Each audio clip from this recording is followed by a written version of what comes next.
Nossa. Desculpa, pessoal. Grande prazer ter vocês aqui. Para falar a verdade, a gente teve um estressezinho aí, o David se perdeu na cidade, tá? Então, é aquela velha história, né? Sem emoção não tem graça, né? Mas estamos aqui, em Kanban Brasil 2017. E antes de eu chamar o David aqui para ele entregar aí o tão esperado keynote, tá, do evento, eu quero contar um pouco da história, né, dos eventos de Kanban aqui no Brasil. Então, primeiro, um slide aqui propositalmente com bullets, tá? Depois do keynote, saia da sala. O que vai acontecer aqui, pessoal, como eu falei, são duas salas, então essa aqui são as duas salas, tá? A gente vai dividir o lote aqui no meio, então vai ficar uma sala aqui para frente e outra lá para trás, e aí a gente vai ter as duas trilhas simultâneas do evento, como você pode ver aí no programa, tá legal? Então, a gente vai precisar montar a sala, então eu vou precisar aí que, assim que terminar o keynote do David, a gente vai sair para coffee break. A área do coffee break é aquela área lá na frente, próximo da escada, tá? Então, a gente vai precisar sair daqui rapidinho. Almoço. Pessoal, o almoço está incluído na conferência. Quando você sair do keynote do David, você vai ganhar um ticketzinho das meninas lá da organização, tá? E o almoço é no L2, então a gente tem que descer um lance de escada e o restaurante Aquarelle. Não é assim que se fala, tá? Se você perguntar para o pessoal do hotel, eles falam diferente, mas está escrito Aquarelle, né? Coffee da tarde, pessoal, mesmo procedimento. A gente vai ter que preparar para o keynote do Alisson. Antes disso, a gente vai ter uma sessão Pergunte a um KCP, tá? A sessão Pergunte a um KCP é algo que acontece nos eventos da Lincoln Ban Conference no mundo inteiro. E vai ser uma troca de ideia aí com o pessoal que hoje tem o status de KCP junto à LKU. Temos novos aí, 9 novos KCPs na nossa comunidade brasileira, tá? Eu vou explicar isso aí quando chegar o horário correto. Alguém precisa organizar o happy hour, tá? Eu não sou um cara bom para isso. Talvez acho que o Celso Martins consiga aí, não sei, o Luiz Parzanella, até esses caras que moram fora de São Paulo são melhor do que eu para isso, tá? Mas vamos lá, não vamos perder mais tempo com o slide com bullets. Kanban BR em 2011. Alguém estava nessa conferência, pessoal? Levanta a mão. Ninguém nem sabe, né? Então, 2011. Do you remember that, David? Yes. Era o lançamento do livro do David em português, tá? Traduzido pela Andrea Pinto e tal, né? E esse evento, nós tínhamos 7 pessoas no Masterclass. Foi um evento para 80 pessoas. Para falar a verdade, foram 3 palestras assim bem rápidas ali, só no canetão e no flipchart, né? O David fez a palestra dele e foi o evento do lançamento do livro do David aqui, né? Agora, o que aconteceu nesse evento? Os livros não chegaram, cara. Tá? Os livros não chegaram. E eu consegui, né, na minha carreira de organizador de eventos, ter o primeiro lançamento de livro que não tinha um livro lá. Tá? Isso. Sabe o que é isso, cara? Quando você promete e não cumpre. É uma maturidade 1 em Kanban. Tá? Mas isso passou, né? Foi passado, então chegou 2013. 2013 nós temos o Lean Kanban South America. Tá? Tivemos aí, acho que mais pessoas no Masterclass. Foi um evento para mais ou menos 120 pessoas, né? E nesse evento aparentou dar tudo certo ali, né? Apesar da estrutura não ser que nem essa que a gente tem aqui hoje, né? Eu consideraria um evento maturidade 2.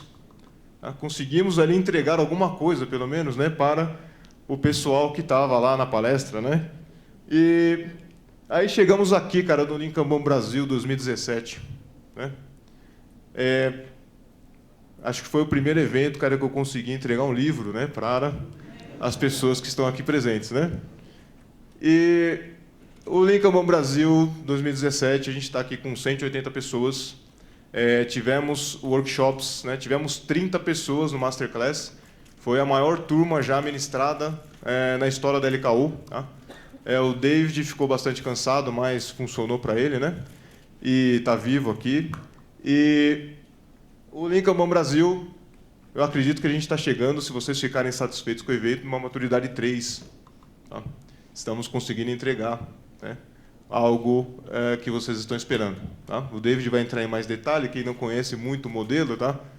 Mas antes da gente começar, Maturidade 3 ainda tem alguns erros, tá? O flyer que eu dei para vocês do pôster, tá? Tem algumas correções, coisa bem simples. Você vai riscar o 3 e o 4 e colocar o 3 aqui embaixo, tá? Então tem um problema aí de revisão. Organização Maturidade 3 ainda tem alguns erros, né? Comete alguns tipos de erros assim, tá? Mas eu quero falar para vocês, pessoal, a importância, né, que o Lean Kanban tem. Nós fizemos um evento em 2011, nós fizemos um evento em 2013, agora em 2017. Quando é que vai ser o próximo, pessoal?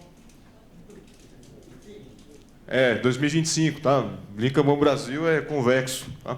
Pelo menos isso. Mas o Brasil, pessoal, tem uma importância muito grande para o Kanban. Tá?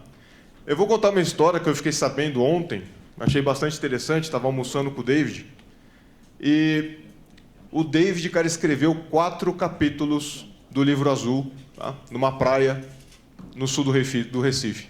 Tá? 4 capítulos, né? E o David falou pra gente que ele ficou deitado numa rede, né, com o computador dele, escrevendo 4 capítulos do Livro Azul, que é a literatura base do nosso método, né? Só que não foi bem assim, tá?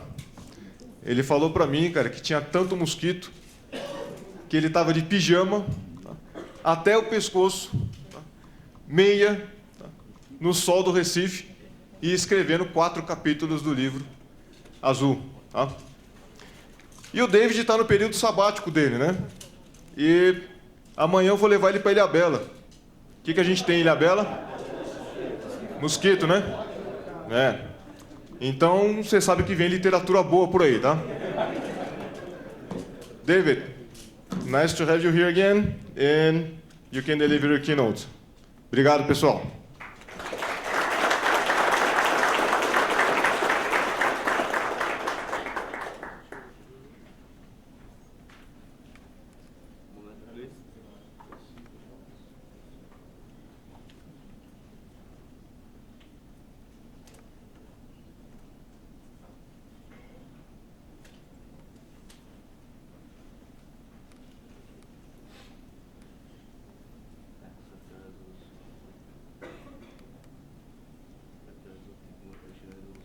Good morning. We didn't have time to test whether the technology works here or not because I got in a taxi at my own hotel and the doorman told the taxi driver to bring me here, showed him the address, and he nodded very knowledgeably, and then he drove me to a completely other part of town and dropped me off at a place called the Amelia Hotel. And then I asked them, where's the Grand Mercure Hotel? And they said, oh, just around the corner, 1.5 blocks down the street. So we walked around the corner, down the street, and it was a Mercure Hotel. And I thought, this is the wrong one. And I asked them, and they said, oh, no, it's the wrong one. You need a taxi. So the second taxi, it took 45 minutes to do what should have taken 15 minutes. So we haven't had a chance to test it's working, but it seems to be working. It's great to see such a big crowd. It's wonderful to be back at Lean Kanban Brazil. 4 years since the last time we did one of these. Quite a lot has happened in the Kanban world during that time. I know there's been a lot happening here in Brazil. You've had the World Cup, the Olympic Games, and several presidents. So I'm sure you've all been very busy. And today I want to talk about new guidance, new tools that we're launching called the Kanban Maturity Model. And for some of you it might be quite a big step because I don't know how much you already know about Kanban. But the goal that we have with the latest tools is to try and make adoption a lot easier, to provide companies a roadmap for adopting at large scale. So I'm not going to explain any basic Kanban stuff today. Perhaps there's some other sessions later that will have some more basic material. Rodrigo already told you that we ran my Kanban coaching masterclass here in Sao Paulo this week, and it was sold out. And because it was so popular, I've worked with Rodrigo Toledo to add another class in December in Rio. So if you feel you missed out this week, there's one more chance. And actually, this is the last class that I'm teaching. Next year, I'm taking a whole year off. And I think that this particular class will be replaced with a Kanban maturity class taught by other people. So you guys get the last opportunity. And I know there's one or two people from overseas who are flying to take this class because it's the last chance. Also, we made the price very affordable for Brazilians, which means it's very, very affordable for people from overseas.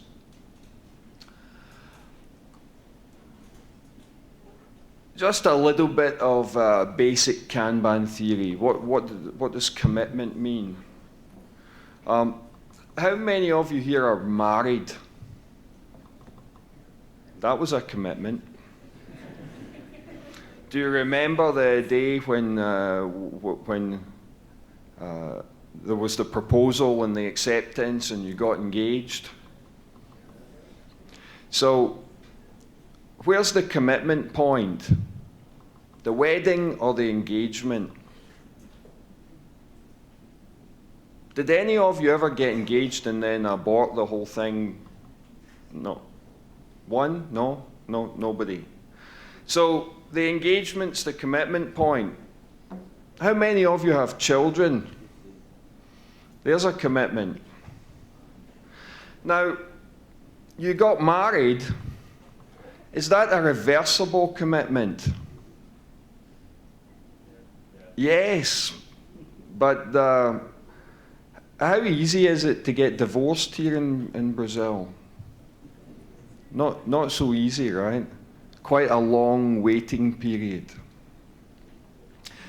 So it's reversible, but it's expensive and painful. And probably that's correct, because you shouldn't go into it in the first place thinking it's easy to get out.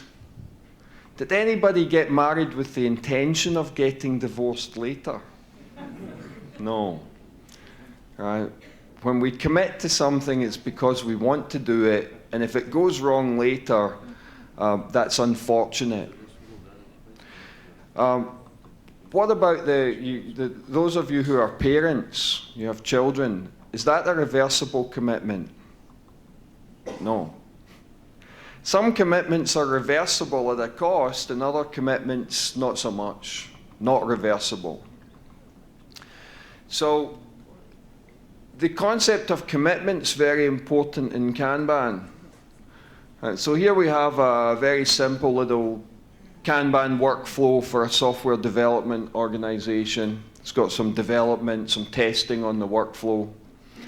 And the commitment point is here when we pull tickets onto the board.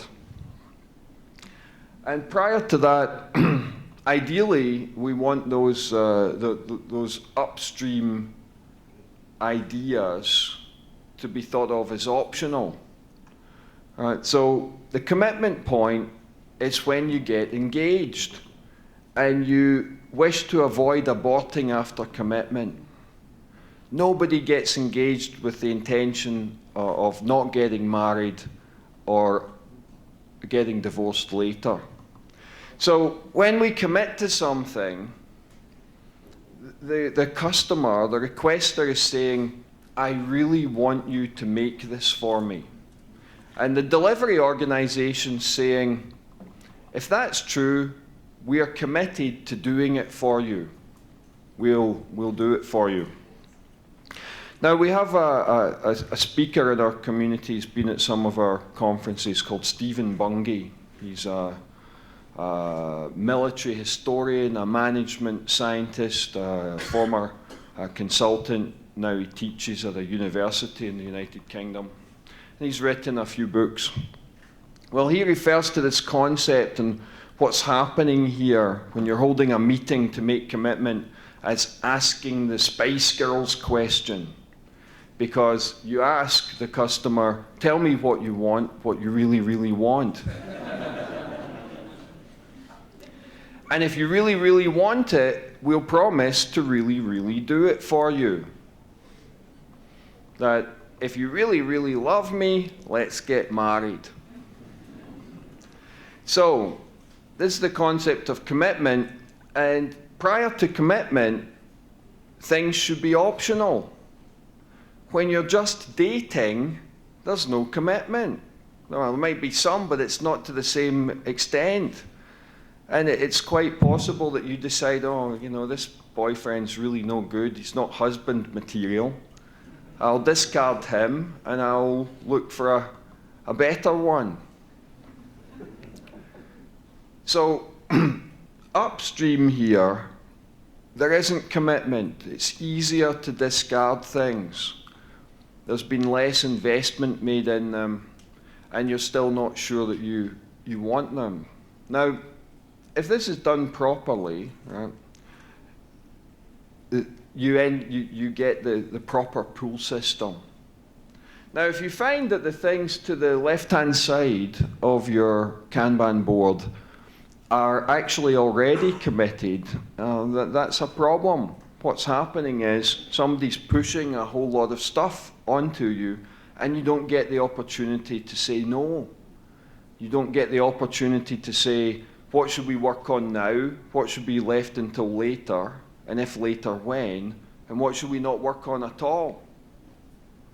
And the consequence is the organization feels overburdened. Meanwhile, the customer pushed a whole bunch of stuff onto you, and as soon as he pushed it to you, he thought, all right, they're working on it. It's committed. And then a lot of time goes by because it sits around not being worked on. And the customer gets unhappy that you don't deliver quickly and you're very unpredictable. Changing this mindset so that the upstream stuff is optional, uncommitted, changing the psychology of the situation completely changes expectations and satisfaction. Years and years ago, I met an agile coach from Florida, American girl, and I think she was an orphan, and she'd grown up in an orphanage run by nuns. And her approach to life was, I won't even go on a date with a guy unless I think I could marry him, which meant that she didn't go on very many dates. And by this time, she was already 40 years old, and she was very frustrated that she couldn't find a husband. And I tried to give her some advice that maybe you should try thinking about options. You know, maybe date a guy, you know, go on a first date, see how that goes. Then maybe escalate to a second date, maybe have dinner with him. And gradually get the idea that you might like him. Don't decide whether you're going to marry him or not before you even go on the first date. Early commitment can lead to a lot of dissatisfaction on both sides. So, changing the psychology of the situation you're in can make people a lot happier. It's easy for me to say it, it's hard to do. That's why we teach a 5-day coaching class on dealing with these kind of situations. So, this is a core concept of pull. I'm going to skip past the rest of these. Well, what I've done with this one, I've put the commitment point in the middle. This is the same picture as before, but I've moved it slightly to the right, and I've elaborated what's going on in the left. And we refer to the downstream piece as delivery Kanban, and the upstream piece here, if the click works, as discovery Kanban or just upstream Kanban. And you'll notice one or two attributes. So the committed work is downstream here, and the further you go to the left, the more and more optional it is. You'll notice some things like,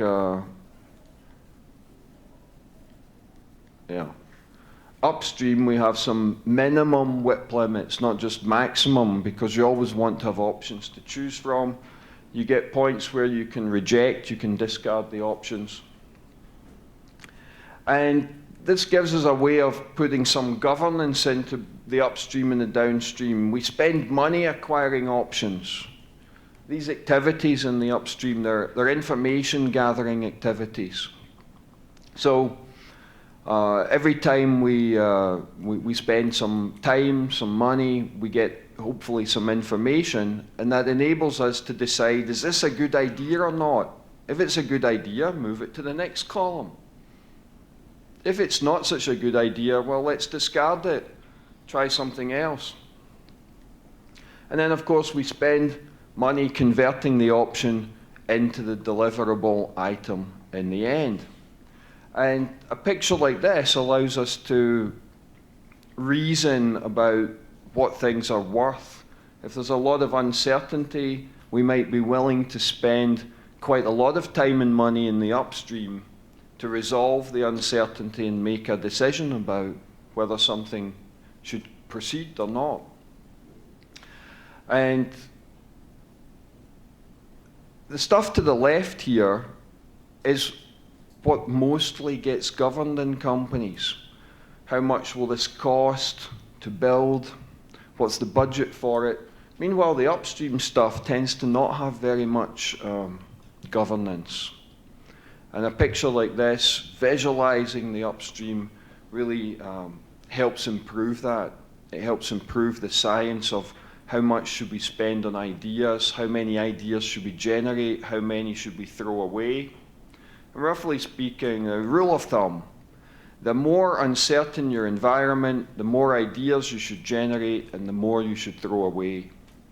The more money you should be willing to spend on generating ideas that get thrown away.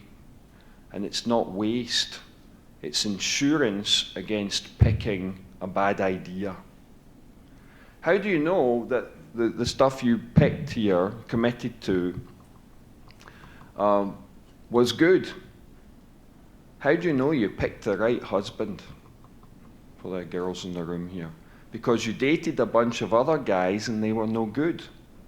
The one you selected was the best choice, at least of the available ones that you had at the time. So you know that you've made a good choice because you rejected a bunch of bad choices. And it's the same with this. You know that you've made good choices and you can defend the choices you've made because you can demonstrate the bad choices you rejected. Working on some things, developing ideas and throwing them away is not waste. It's insurance. All right, so that was the lesson for today on commitment. Meanwhile, as Lean Kanban, we've got some commitments. And I realize I didn't edit this from when I presented in Spain. Our brand, which we use in some different colors, and this has evolved a little bit from 2013. If you look at the old conference poster, the brand identity looked a little different. We use the different colors for different things. Orange for conferences, the purple one for our education programs, our training classes, the red one for professional services. The brand essence of our business is pragmatic, actionable, evidence-based guidance. When you do business with us, whether it's coming to a conference like this or one of our training classes, or for that matter, buying one of our books, or even just committing to read a book we might have given you for free, we promise you that it contains pragmatic, actionable, evidence-based guidance.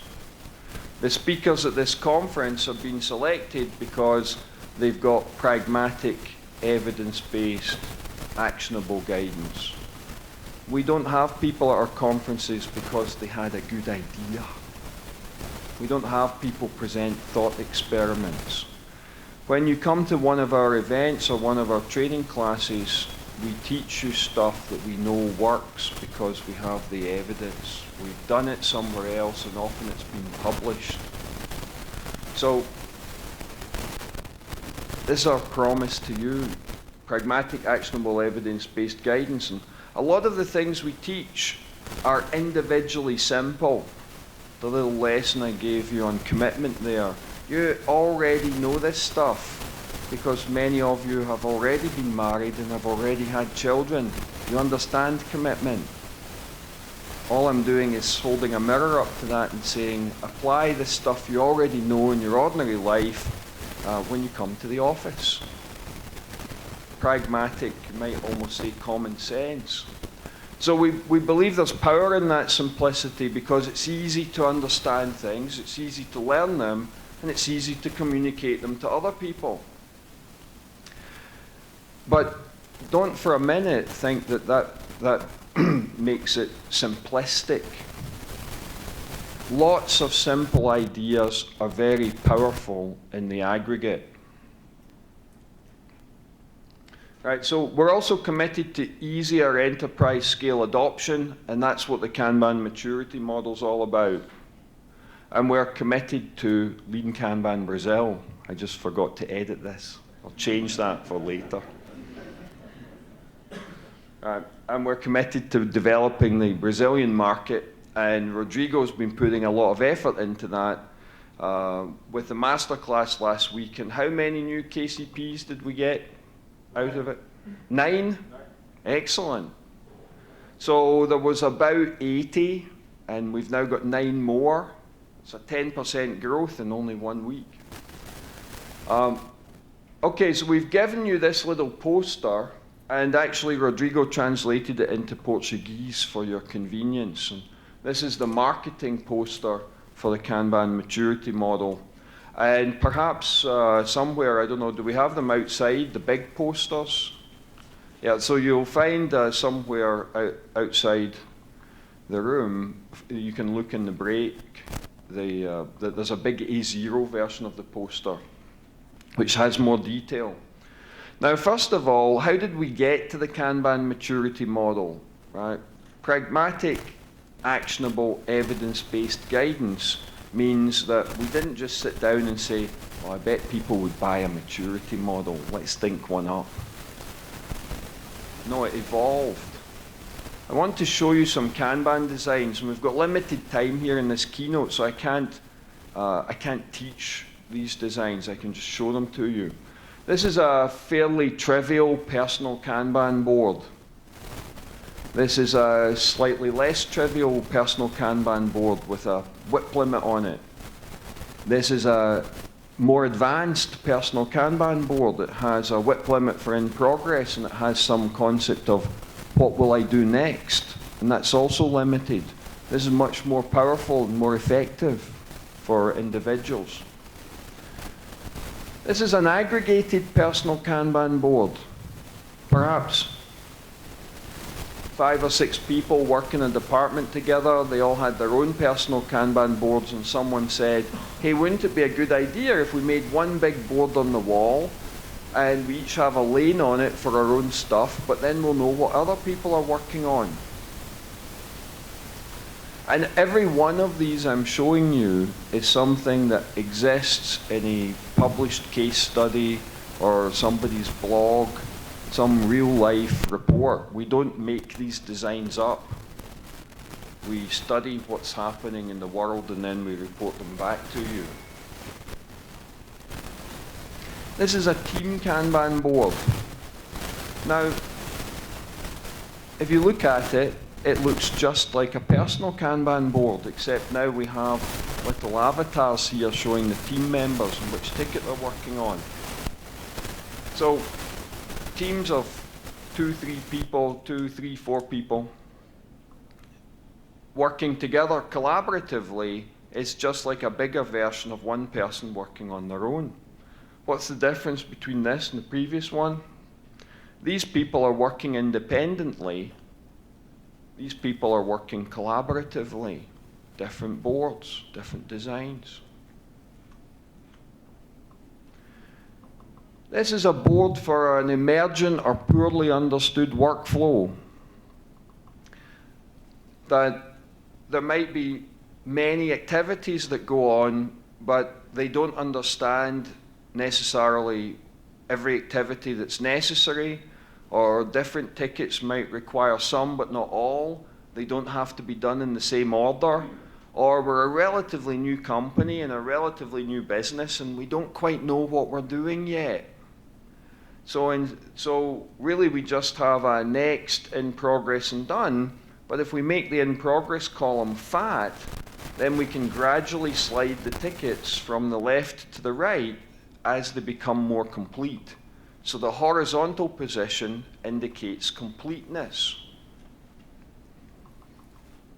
That same concept originated for portfolio management, portfolio Kanban from 2009, where what we have on this board are tickets representing projects, and the horizontal position indicates how complete the project is. You might use the size of the ticket to indicate the size of the project, large, medium, or small budgets. You might use the color of the ticket to indicate some other risk, or perhaps the customer, the requester, or the budget that's paying for the project. You have the size and the color. You can put some rows on a portfolio board, and you can use that to indicate some other risk, in this case the contribution the project makes to the business, strategic, operational, or tactical.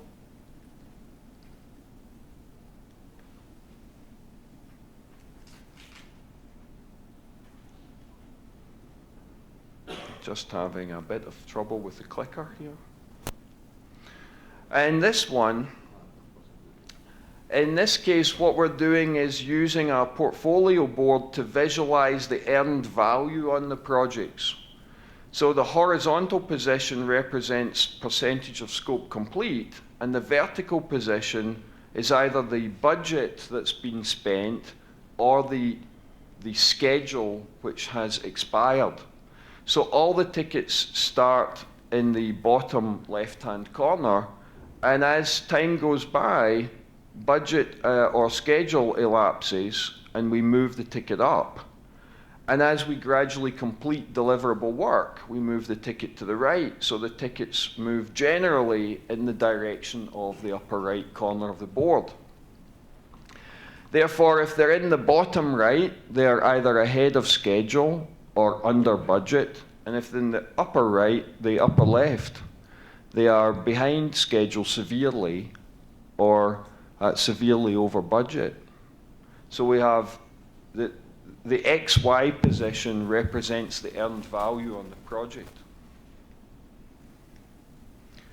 This is more of a service delivery workflow Kanban, but you'll see that there is no WIP limits. It's infinite, unbounded.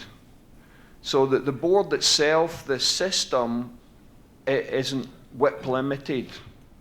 But the individuals have a per person WIP limit, and this is represented by giving them a number of avatars. 3 avatars means a WIP limit of 3 things per person, and they place the avatar on the ticket they're working on, and they might be collaborating with others. And if they're not working on a maximum of 3 things, their additional avatars sit here in the bench, in the corner of the board. Now, a board like this helps the individuals. It relieves them of overburdening. So they're not multitasking as much. They can focus better. They're more likely to finish the ticket they're working on faster and finish it with better quality. But the system itself is overburdened. There are many tickets on this board which are not being worked. They're just waiting. So the workers experience a lot of relief. They feel much better. They're not overburdened anymore, and they do better quality work, and they do it a bit faster. But the customer for the tickets does not experience significant improvement. They notice quality's improved, but the predictability of delivery isn't very good. The length of time it takes a ticket from when it starts to when it pops out the other end is non-deterministic. Why? Because how long does it sit waiting? A board like this and the policies related to it are not controlling that. So this style of board is still relatively low maturity. Helps the workers, doesn't help the customers. This style of board appears in our literature. I guess we knew in theory that this was perfectly possible. And what it's using is a single whip limit for a whole workflow. And you could think of this as a slightly more advanced version of the emergent workflow version I showed you earlier. This appeared in our literature because of a blog post from the CTO of a New York-based startup company almost 2 years ago now, with the provocative title. He posted it on medium.com. Provocative title, "Ditching Scrum for Kanban, the best thing we ever did as a company." Now, the issue that they had with Scrum was that their business didn't lend itself to nice 2-week time intervals. And that was problematic for them, trying to do things in 2-week cycles. So what he did is he took the Scrum process and he got rid of the sprints. In Kanban language, he decoupled the cadences.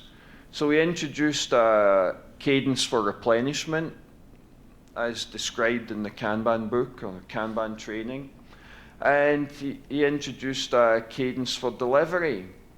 And then the work that was committed and not yet delivered, he simply limited it to a maximum of 6 items. So we don't have a defined workflow, and we don't have Kanban whip limits for every activity in that defined workflow. We only have what's known as a con-whip, a constant work in progress, for this undefined workflow in here. But they've created a proper pull system with replenishment and a decoupled delivery cadence, which means that you could be replenishing this once a week. You could be doing deliveries once every 2 weeks, and the time the tickets sit inside here could be anything from a few days to 6 weeks, 8 weeks, 10 weeks. It's just as long as they take. Have any of you ever heard that to do Kanban properly, all the tickets have to be the same size? Do you ever hear that? Yeah, it's complete bullshit. You only heard that from some agile moron who doesn't understand. If you look at this board, there is no constraint on the size of the ticket. A ticket could enter here, it could take a whole year, and it can still exit. The only thing, if you're in the software business, the only thing you need to be capable of doing is configuration management. You need to be able to prevent tickets which are still in progress accidentally being released in the wild when you do the delivery of the tickets that are already finished. As long as you have basic configuration management discipline, there is no constraint on the size of the tickets whatsoever. All right, so the next time someone tells you tickets on a Kanban board need to be roughly the same size, you know that person is an idiot.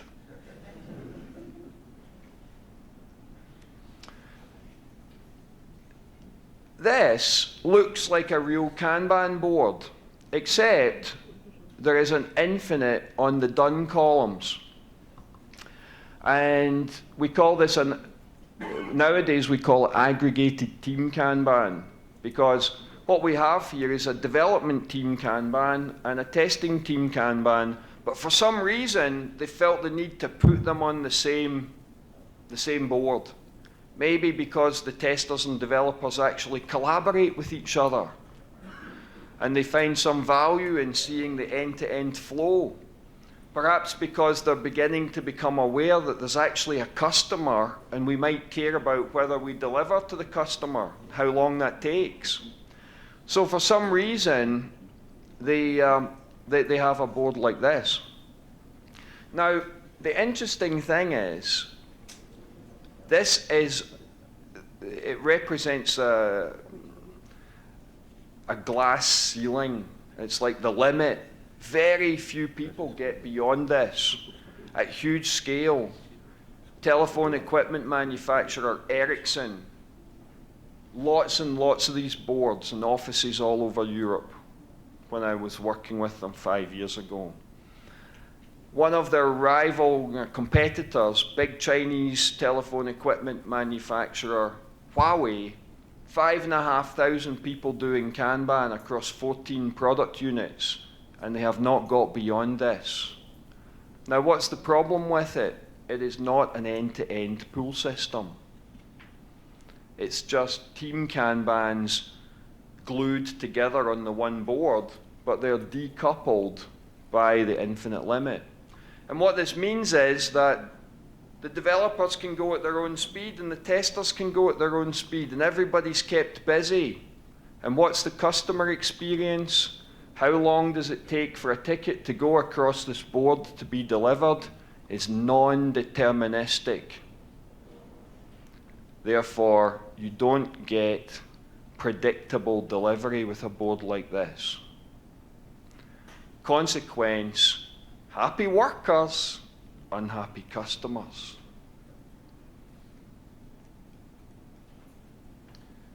Allison Valley popularized this style of Kanban board. You've probably seen them around Brazil, where you use physical space on the board to indicate the width limit. Believe it or not, this one is identical to the next one. If we can get there.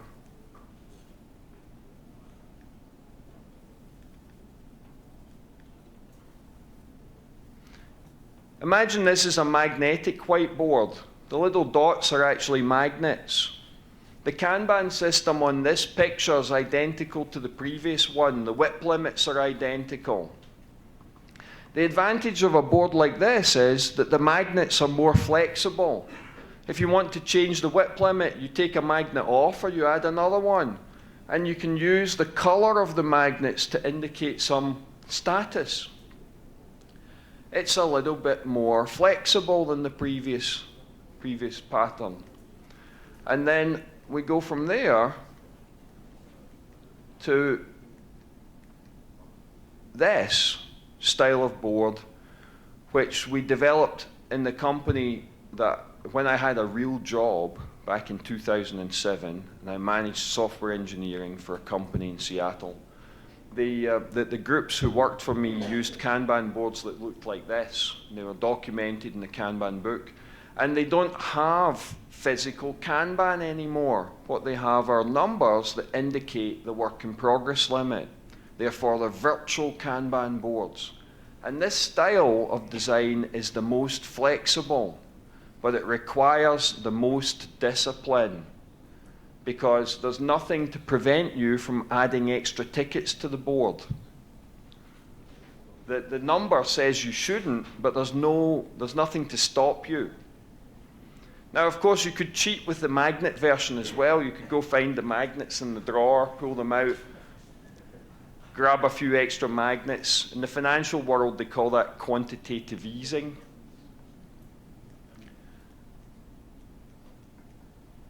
All right, we've seen this one, so we'll skip past it.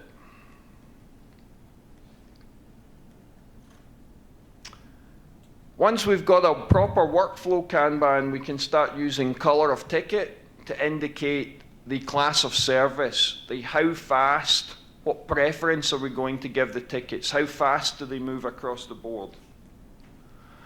We might have one group, one organization, one department that offers multiple services, and they use rows on the board to indicate the different services, in this case a change request service, a system maintenance service, and a production defect fixing service. So we've got shared resources offering multiple services. If anyone ever tries to tell you you can't use Kanban with shared resources, that's also bullshit. Funnily enough, we had a keynote speaker at Lean Kanban India a couple of years ago, and he was a very famous Indian tech guy from one of the big Indian technology companies. And he decided to lecture the audience at the Lean Kanban conference on what Kanban could and couldn't do.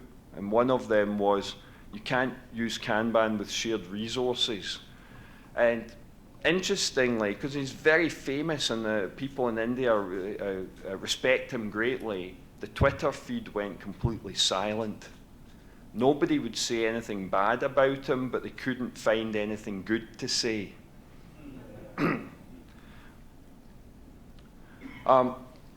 This is a two-tiered Kanban board, so we might use this for something like a project where it's basically an outer board with an inner board. The green tickets are maybe features, and the yellow tickets are user stories. So the yellow tickets flowing across this row here are the children of this feature. So it's a parent-child relationship, two-tiered board. And this particular board has about $2 million worth of work in progress on it. This project was somewhere in the order of $10 million. And what you can visibly see there amounts to, I don't know, about 15% of the total, so about $1.5 million worth of work in progress. 55 people on that project. This was 2007. And then people tried to tell us, agile people tried to tell us, Kanban doesn't scale, it's only for teams. No bullshit. And Kanban doesn't work with remote teams. The first one we did, 2004, Microsoft's IT department, the business owners and project managers were all in Microsoft's headquarters, Seattle. And the workers, the developers, the testers, they were in Hyderabad in India. We've been doing this remotely, we've been doing it at big scale, we've been doing it for a long time. It's another two-tiered board, and also this one has shared services on it. These columns, which I know you can't see, are, this was for a medical application, and they have clinical testing, and then they have deployment, and then they have business owner acceptance. And there's WIP limits on the top of these columns, and that's because these particular things, clinical testing, deployment, and business owner acceptance, are shared services. We have the large ticket is the feature, the smaller tickets are user stories, and what we actually had here were 3 Scrum teams. They got 1 row on the board each. And then they're serviced by some shared services. So someone tries to tell you Kanban doesn't work with shared services. No, that's not true either. Right, this is the last one that I've got here. And altogether I've shown you, I don't know, 15, and it's not a complete exhaustive set. But what we've got here are shared resources offering multiple services. But we've got some dedicated team members, and we've got a team lead, and then we've got some sort of junior person in pairs. And the customer experience is, I always deal with the same 2 guys. But there's a lot more people in this department, and we give them avatars, and we allow them to be moved around. And this allows us to add and delete personnel when they're needed and when they're not needed. That we can smooth out the flow, and we can deal with uncertainty and demand across these different types of work. And this pattern is very flexible. We refer to it as a labor pool liquidity pattern. And it creates very good customer service. And it's very efficient. Rather than having individually dedicated cross-functional teams, this pattern is more efficient than that. It will save you money. You need less people. And a board like this might work for 36 people, offering 6 different services. That's a fairly typical configuration. Some of the companies that pioneered this idea are Constant Contact in Boston, Ultimate Software, Ferrari. The American companies there, they talked about putting the agile teams back into departments. Because at some point in the previous decade, some agile consultant had come along and said, you need to break your departments up into small teams. Small, cross-functional, dedicated teams. And then they found that actually they could put those small teams back into departments of 24 to 36 people, build a single Kanban board for them, and roughly half of the workers stayed on the dedicated teams and the other half became flexible. And it allowed them to offer better customer service more efficiently. All right, so that was a whole lot of Kanban boards. How am I doing on time here? Okay. And every one of them's valid. So how do you put them in some context? How do you understand what's the right kind of Kanban board for you? And the flip of that is, how would you know whether some style of Kanban is too advanced for you?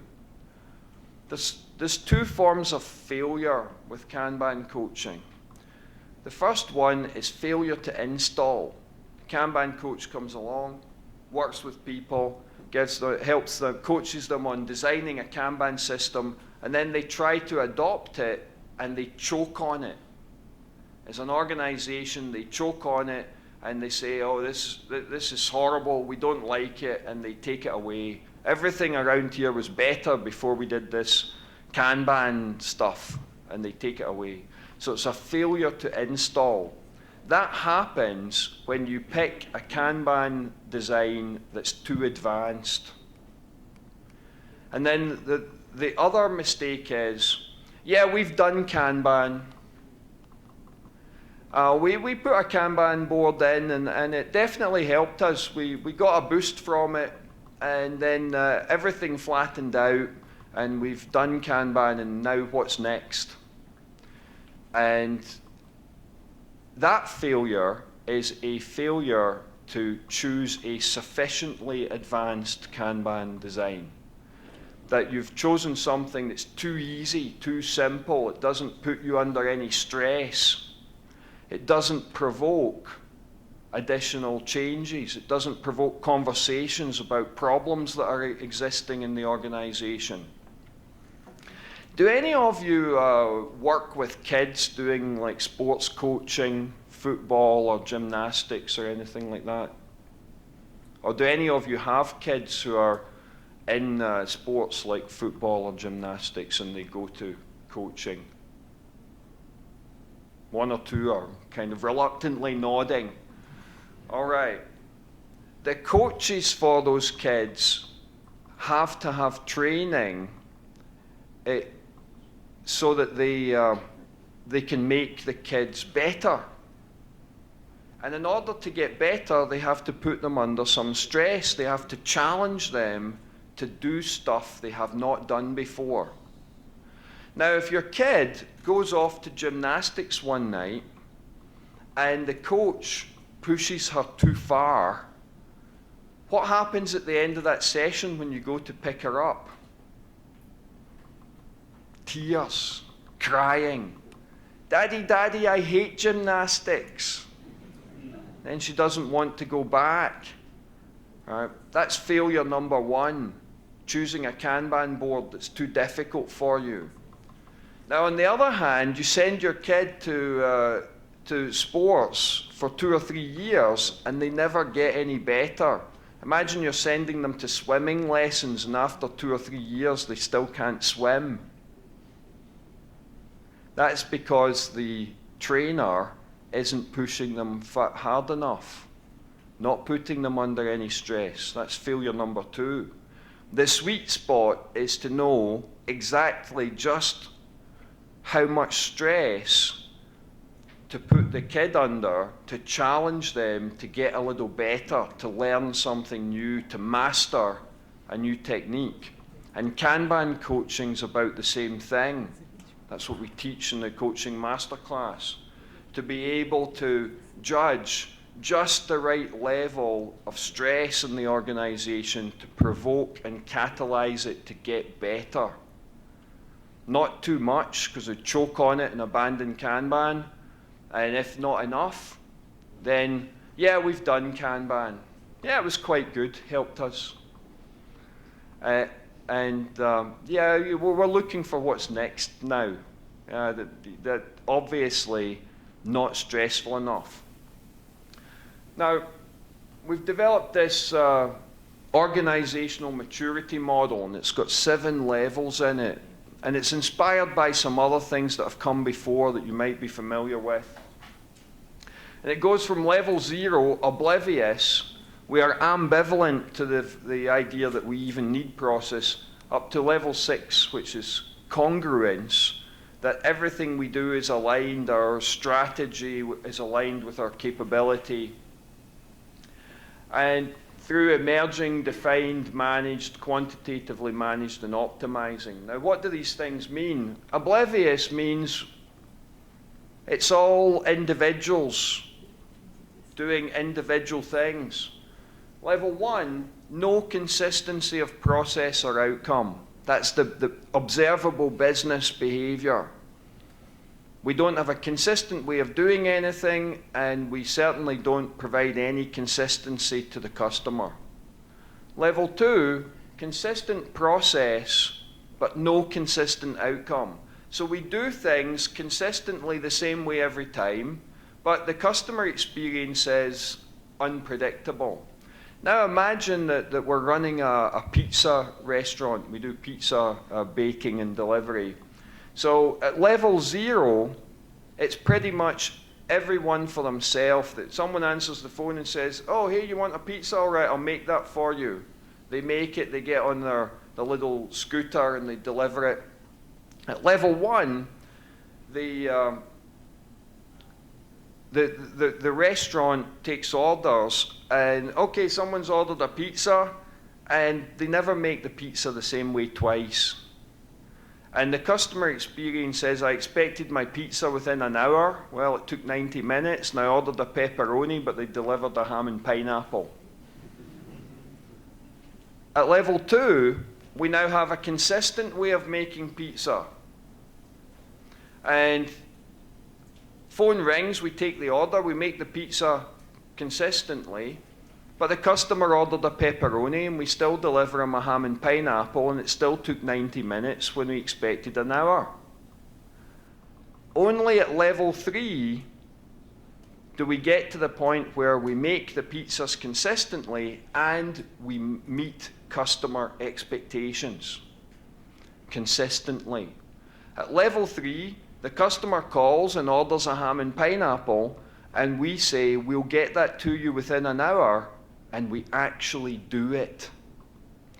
Now, in your real lives, you do not do business with companies that are level 2 or below. You don't buy pizza from maturity level 2 restaurants, because if you did, you quickly realize they're an unreliable supplier and you start buying your pizza from somewhere else. Pretty much everything you spend your own money on is spent on businesses that are level 3 maturity or higher. Now here's the shocker.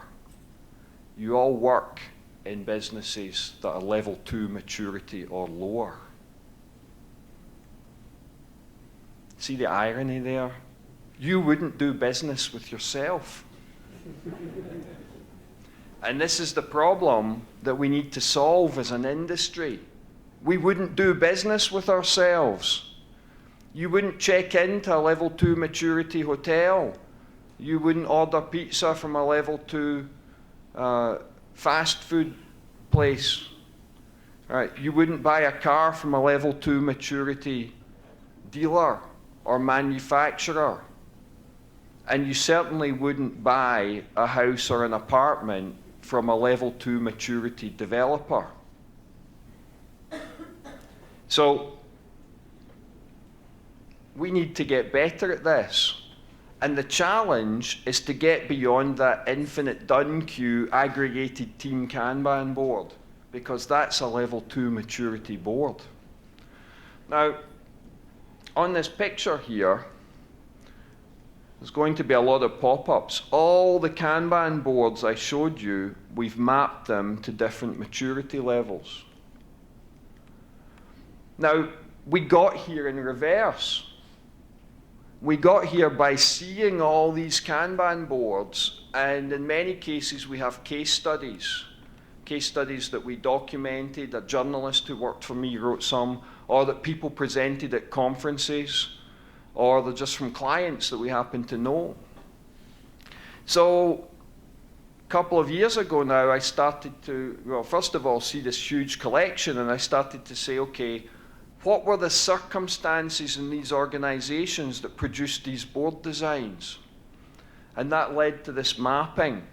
So we can now map all of these different Kanban designs to organizational maturity, which means that the Kanban coaching tool is to be able to analyze maturity, to be able to walk into an organization and think, do these guys make pizza consistently? Can they deliver it consistently?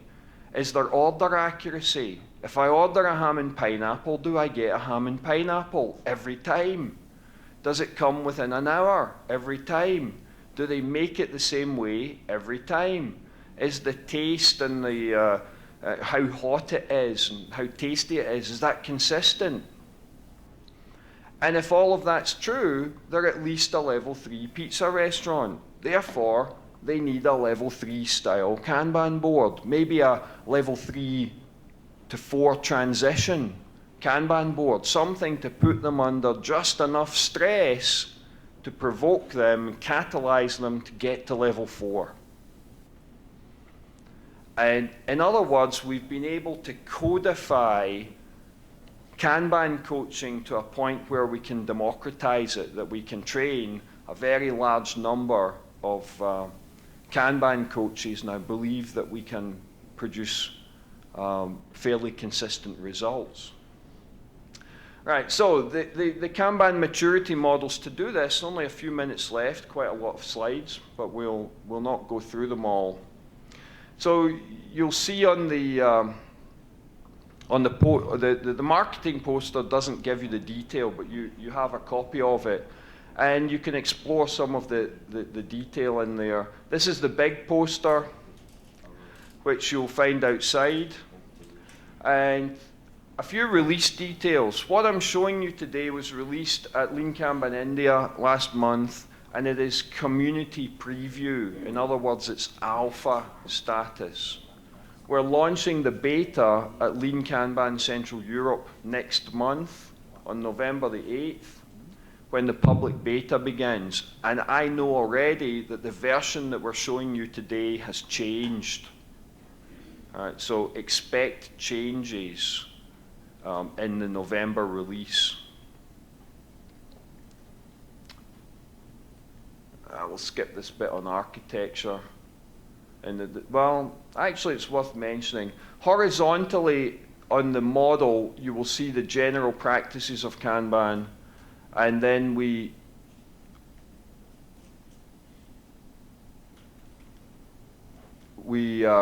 model the maturity levels from 0 to 6 downwards. The reason for this is historically we had something called the depth of Kanban assessment framework. And we used to talk about shallow Kanban implementations versus deep Kanban implementations. So it made sense to go from the top to the bottom as you get deeper, rather than from the bottom to the top. Right? That's why it's drawn this way. All right, so shallow Kanban, levels 0 through 2. And culturally, these are organizations that are focused on who we are. Who am I as an individual? Who are we as a team? And it's very individualistic. It's very selfish. And it's often a victim culture. That we've got abusive bosses and abusive customers, and we live in an abusive environment, and we love to complain all the time. We've always got an excuse for why things are going wrong. People behave like victims.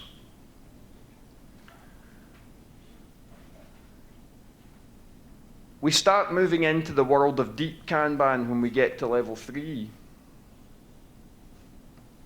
Now, at level 3, the cultural focus is on why.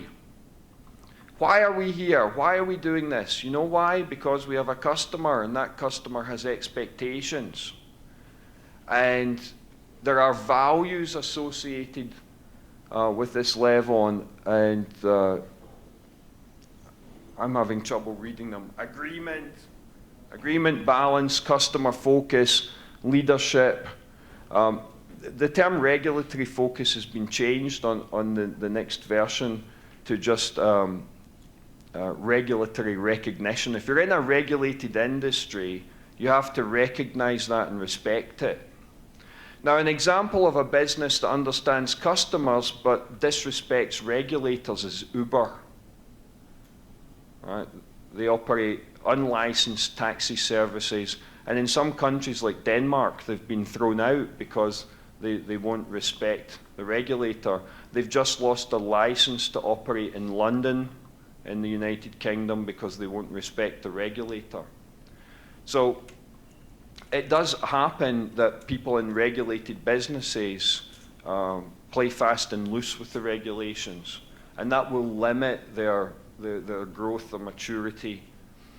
Some other things. So the key is, with the right values, you start doing the right things. You start thinking about why. It's less about who am I, and it's more about why are we here and how can we contribute. These deeper levels, it's a contributor society, not a victim society. Contributor mentality. And to get there requires leadership. So we spend a lot of time in Kanban coaching classes talking about how to coach leaders, how to encourage and develop leaders and leadership. Levels 4 and 5 are all about economics. Once we know why we're doing it, well, what are we doing? Are we doing the right thing? Do we have the right menu in our pizza restaurant? Could we have a more gourmet menu with higher prices and make bigger profits? And how are we doing it? Are we doing it efficiently and effectively? And could we improve that? Could we drive down our costs and maintain the same price level and make greater margin?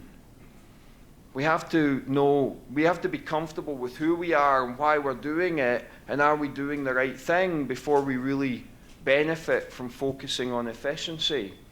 So level 4 is about consistent economics, and level 5 is about improving, continually improving the economics.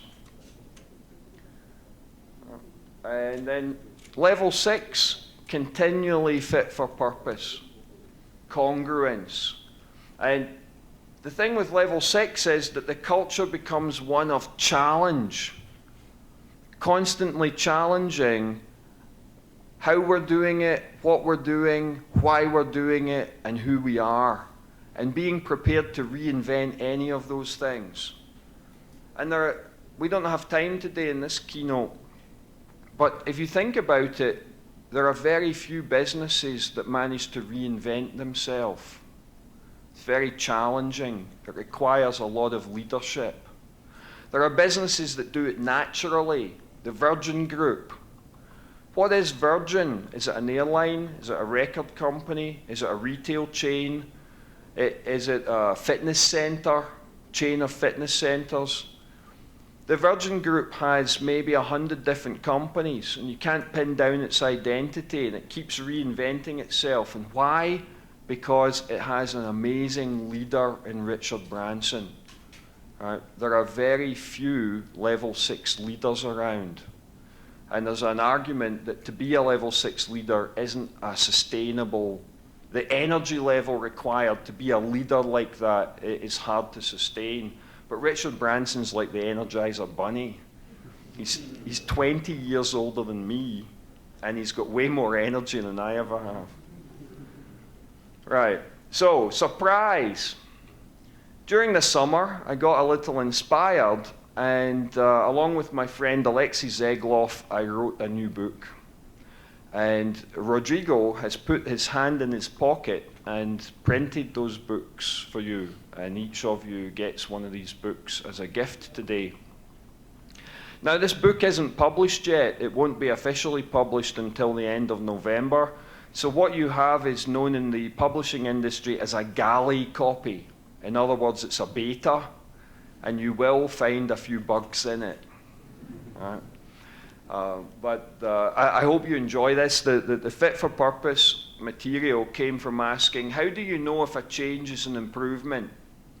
Well, it's an improvement if it's fitter for purpose, which then begs the question, what is the purpose? And the purpose is whatever your customer's purpose is. Why did the customer order the pizza? What do they care about? And therefore, which criteria, how fast, how predictable, etc., etc. So if you want to understand a new way of driving continuous improvement, a new way of framing that question of what should we be targeting, where should we be going, that's what this book is about. And I hope you'll enjoy it. I think it's by far the most readable book that I've written, and I really enjoyed doing it. It was a very intense process. In fact, so intense I couldn't remember what was in it when I finished it. And I had to read it twice afterwards to remind myself. All right, so some conclusions here. The Kanban maturity model, we believe it's the path to enterprise scale business agility. And it's the path to not only improving maturity, but driving continuous improvement. It provides this codified guidance so that coaches don't make the two mistakes I described. They don't overreach and end up with rejection, and they don't underreach and end up with lackluster underperformance.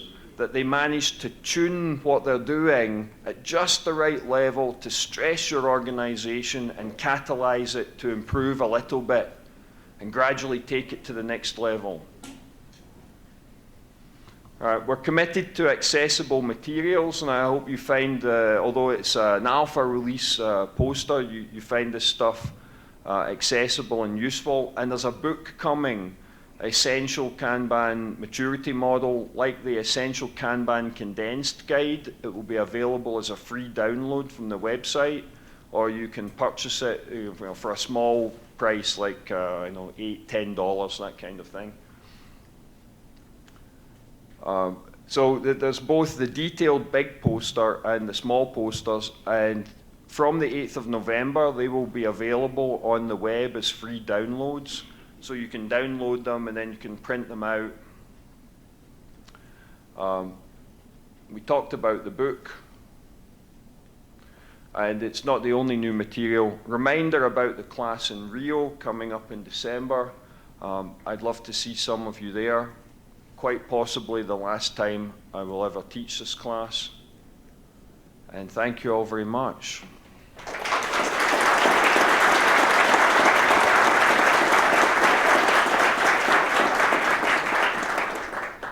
Is it time for the break now? Is that, yeah.